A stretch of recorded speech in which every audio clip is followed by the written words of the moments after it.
তৃতীয়বারের মতো চায়নার হাংজো শহরে আয়োজন করা হয়েছে গ্লোবাল ডিজিটাল ট্রেড এক্সপো, যেখানে তারা তাদের বিভিন্ন উদ্ভাবনী প্রযুক্তি উপস্থাপন করেছে সাধারণ দর্শকদের জন্য।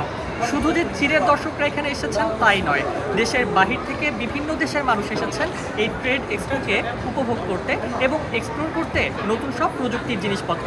আজকে আমরা আপনাদেরকে ঘুরিয়ে দেখাবো এই ট্রেড এক্সপো সম্পূর্ণটি।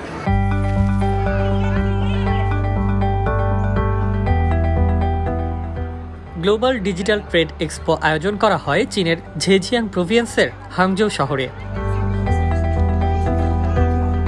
এতে উপস্থাপন করা হয় বিভিন্ন ডিজিটাল প্রযুক্তি, যার মধ্যে উল্লেখযোগ্য বিভিন্ন ক্যারেক্টারের রোবট, চীন উদ্ভাবিত নতুন এআই প্রযুক্তি, রোবোটিক গাড়ি, উড়ন্ত ট্যাক্সি সহ নতুন উদ্ভাবিত 400টি প্রযুক্তি।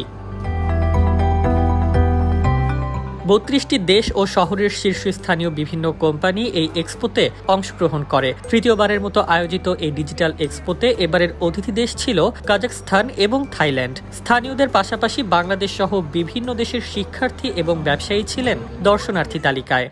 আমি এখানে ঘুরতে আসছি এবং এই হাংজো ট্রেড এক্সপোতে এটাই আমার প্রথম এক্সপিরিয়েন্স এবং অটোমোবাইল সম্পর্কে অনেক কিছু নতুন কিছু জানলাম, রোবোটিক্স সম্পর্কে অনেক কিছু দেখলাম এবং এখানে আসতে পেরে আমার অনেক ভালো লাগছে। এখানে আসছি, খুবই ভালো লাগতেছে। নতুন এআই, সফটওয়্যার, রোবোটিক্স অনেক কিছু দেখতেছি, তো এগুলা খুবই ভালো লাগতেছে আর নতুন কিছু এক্সপিরিয়েন্স করতেছি। আর এগুলা যদি আমাদের বাংলাদেশে কোনোভাবে যায় তো আমাদের দেশটা আরও উন্নত, আরও ডিজিটালাইজ করা যাবে। দেন এখানের যে টেকনোলজিগুলো আছে, সফটওয়্যারগুলো আছে, এগুলো খুবই হিউম্যান ফ্রেন্ডলি। আমরা যেরকম ডে টু ডে লাইফে খুব ব্যবহার করতে পারবো এরকম কিছু জিনিস আছে, অনেক অ্যাডভান্স সফটওয়্যার আছে। ডিজিটাল বাণিজ্যে গুরুত্বপূর্ণ ভূমিকা পালন করে চীনের জাতীয় পর্যায়ের এই আন্তর্জাতিক পেশাদার প্রদর্শনী। এটি বিশ্বব্যাপী ডিজিটাল বাণিজ্যের নতুন প্রযুক্তি, পণ্য ও অর্থনৈতিক সমৃদ্ধির সম্ভাবনাকে বাড়িয়ে দেয় বলে জানান দেশটির বাসিন্দারা। আমার বাড়ি মরক্কো, শিক্ষার জন্য চীনে এসেছি। হ্যাংজোতে এই বৈশ্বিক ডিজিটাল বাণিজ্য মেলা বিশ্বের সব প্রযুক্তিপ্রিয় মানুষের জন্যই গুরুত্বপূর্ণ।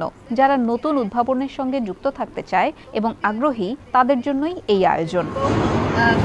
ঝেজিয়াং প্রভিন্সের পিপলস গভর্নমেন্ট এবং চীনের বাণিজ্য মন্ত্রণালয়ের এই যৌথ আয়োজন 25 সেপ্টেম্বর থেকে শুরু হয়ে চলে 29 সেপ্টেম্বর পর্যন্ত।